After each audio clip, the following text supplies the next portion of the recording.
Naku! Tila nga ba nagsunod-sunod na ang mga kamalasan na dumarating sa China nitong mga nakaraang araw? Isang mapabinsalang pagbaha ang tumupok sa maraming lugar dahil sa walang habas na pag-ulan at pagkawasak ng isa sa mga dam. Samot-saring dilubyo at mga sakuna ang gumimbal sa bansang ito. Ito nga ba ay ang parusa sa kanilang mga ginagawa? O ito ba ay isa lamang bagsik ng ating inang kalikasan? Ito ang ating aalamin.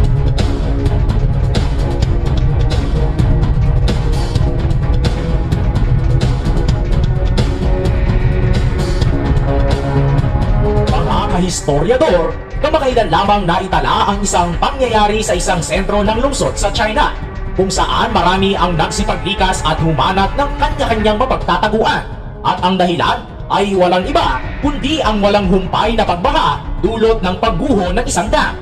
Ayon sa ulat ng state media sa isang ulat ng Channel News Asia at Taipei Times, ibinalita na ang pagkabasag ng dam ay nangyari noong Biyernes ng hapon sa isang bahagi ng baybayin ng Dongting Lake sa lalawigan ng Hunan ng China. Ayon sa ulat ng ahensya ng balita ng Xinhua, ang pagkabasag na ito ang naging mitsa ng matinding aksidente na talagang gumimbal sa lahat. Marami ang nagulat at hindi makapaniwala sa malakas na pagsabog na naidulot ng pagkawasak ng dam. At alam naman natin mga kahistoryador kung gaano kalaki ang isang dam at kung ano ang magiging epekto kung sakaling ang umapaw ito o hindi naman mawasa. Bagamat walang agad na iulat hinggil sa mga nasawi, ang pagguho ng 226 meters na dam ay nagresulta sa paglikas ng halos 6,000 katao mula sa mga kalapit na lugar. Ayon sa pahayag ng state broadcaster na China Central Television, ang insidenteng ito ay nagdulot ng pangamba at agaran nilang pagsasagawa ng hakbang upang bantayan ang kaligtasan ng mga residente sa lugar. Mga kahistoryador, kumalat pa nga ang napakaraming video footage ng tubig mula sa lawa na umaagos sa isang bukas na gap sa isang dike na nagdulot ng pagbaha sa mga bukirin at pagtama sa mga bubong ng mga tahanan sa nayon. Ayon sa Road Monitoring Center ng bansa, ipinatupad ang patakaran sa pagkontrol ng tubig sa Warong Country sa Hunan, kung saan nakatira ang halos 500,000 katao upang maiwasan ang pagbaha at mapangalagaan ang kaligtasan ng mga residente. Sa panahon ng pagkontrol sa nangyayaring pag-apaw ng tubig, ipinagbawal ang pagdaan ng mga sasakyan maliban sa mga nagsasagawa ng pagtulong sa pag-iwas sa pagbaha sa lugar. Sa kabila ng mga pagsubok, si Pangulong Xi Jinping ng China ay personal na humimok ng agarang pagsagip at pagtulong upang pangalagaan ang buhay at ari-arian ng mga nasalanta.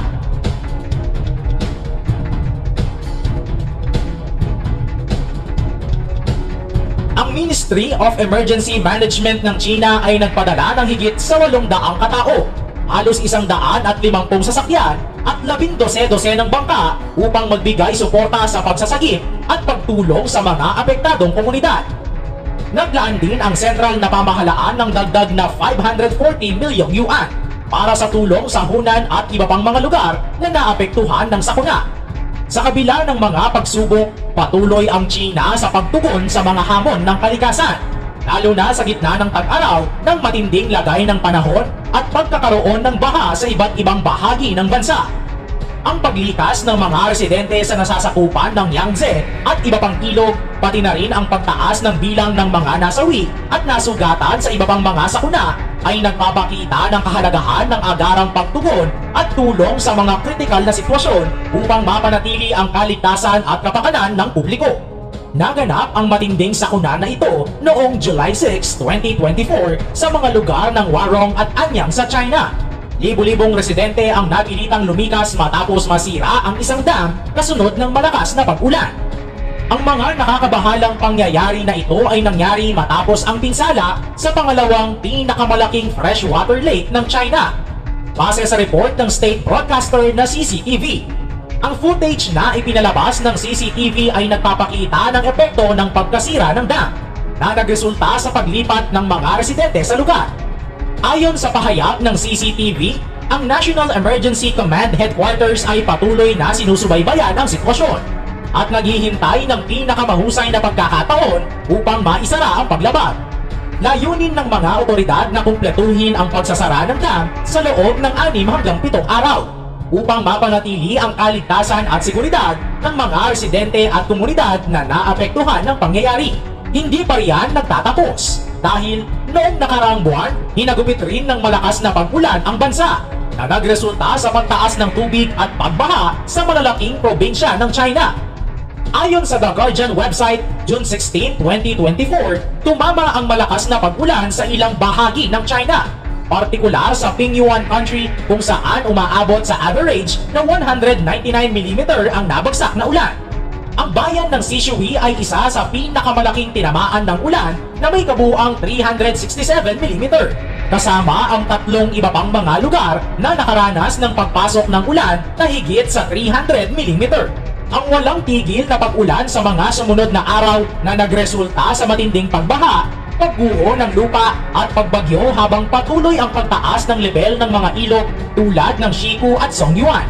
Sa kasalukuyan, mayroon ng 47 na kaso ng pagkamatay na iniulat dulot ng pagbaha, lalong-lalo na sa lungsod ng Meizhou kung saan tinatayang umaabot sa $500 million ang direktang pinsala sa ekonomiya. Sa kabilang bahagi, ang lalawigan ng Guangdong sa katimugang China ay muling naapektuhan ng matinding pagbaha. 2 buwan pagkatapos ng huling bahagi ng Abril kung saan naranasan na rin ang pagguho ng lupa at baha na nagresulta sa mahigit 50 katao na pagkamatay. Ito'y tumawag ng atensyon ng Meteorological Service ng lalawigan at nagpapakita ng 18% ng average ng taunang pag-ulan ng nasabing lugar. Ang ganitong halaga ng ulan ay nagdulot ng pagbaha at iba pang mga problemang kaugnay sa pag-ulan. Sa kabila nito, ang buong China ay nakaharap din sa matinding lagay ng panahon sa kasalukuyang buwan, kung saan may pagsiklab ng malakas na ulan sa timog, habang ang hilagang bahagi naman ay nagpapatuloy sa matinding tagtuyot at mainit na temperatura. Ang iba't ibang mga rehiyon sa China ay patuloy na hinaharap ang hamon ng mas maaga at mas mahabang panahon ng tag-init at tagtuyot taon-taon. Ito ay nagre-resulta sa malawakang kakulangan sa kuryente at pagkakagambala sa supply chain ng pagkain at iba't ibang industriya sa bansa. Ang patuloy na pag-iral ng ganitong mga kondisyon sa panahon ay nagdudulot ng mga problemang pang-ekonomiya at pang-kalakalan na nagiging hamon sa buong bansa. Mga kahistoryador, hindi pa riyan natatapos ang kamalasan ng China dahil ang hilagang bahagi nito ay nagdurusa sa matinding tagtuyot makaraang ang ilang linggong kakahintol sa kakaunting ulan at mainit na panahon. Mula sa simula ng Hunyo, ang temperatura ay umaabot sa 30 at 40 degrees Celsius, nagdudulot ng matinding init na nakakaapekto sa mga kultibasyon, sektor ng enerhiya at kalusugan ng publiko. Sa ngayon, mayroong 72 na istasyon ng panahon na nag-uulat ng matinding tagtuyot sa lalawigan ng Henan at may mahigit sa 20 na istasyon sa kalapit na Hebei at Shandong na nagmamasid sa record ng temperatura ngayong buwan. Ang agrikultura ay isa sa mga sektor na labis na nababahala sa tagtuyot, lalo na sa panahon ng pag-aani at pagtatanim sa susunod na mga buwan. Mga kahistoryador, alam nyo bang isa rin sa nagiging problema ngayon ng China ay ang unti-unting pagbagsak ng kanilang ekonomiya? Ayon sa ilang mga datos, malaki ang ibinaba ng GDP o Gross Domestic Product ng bansa sa nakalipas na taon. Isa sa tinitignang anggulo ay ang nangyaring pandemya na alam naman natin na sa bansang China nagmula. Isa rin sa nakaapekto ay ang mga trade tensions at ugnayan sa pagitan ng China at iba pang mga bansa, tulad ng Estados Unidos, na nagdulot ng di pagkakaunawaan at hindi pagkakaintindihan na maaaring nakaapekto nga sa kanilang ekonomiya. Isama mo pa ang pagbagal ng paglago ng ekonomiya ng China na maaaring sanhi ng maraming mga dahilan tulad ng overcapacity, mataas na antas ng utang o kakulangan sa demand sa pandaigdigang merkado.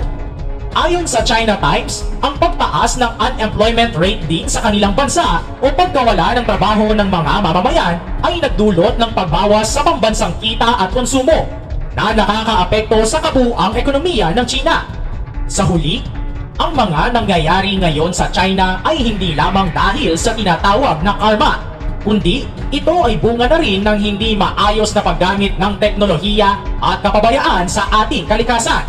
Sa totoo lang, ang nangyayari sa China ay nangyayari rin sa napakaraming bansa sa mundo. Ito ay isang babala na dapat nating pahalagahan ang ating kalikasan at maging aktibo sa pagprotekta nito. Isa pa, ang pagbaba ng ekonomiya ng China ay dahil sa iilang dahilan tulad ng relasyon nito sa ibang bansa, lalo na sa mga sigalot nito sa mga pinagtatalunang teritoryo. Ang mga ganitong pangyayari ay nagpapakita ng kahalagahan ng mga opisyal at mga ahensya ng gobyerno sa agarang pagtugon at pagtulong sa mga kritikal na sitwasyon. Mahalaga ang pagiging handa at pagbibigay ng agarang tulong sa mga apektadong komunidad upang mapanatili ang kaligtasan at kaayusan sa gitna ng mga kalamidad at pagsubok. Tandaan na lahat ng mga bagay na iyong ginagawa ay may kapalit na kabayaran, kaya't mas maigi na gawin ang tama upang sa huli ay hindi natin ito pagsisihan.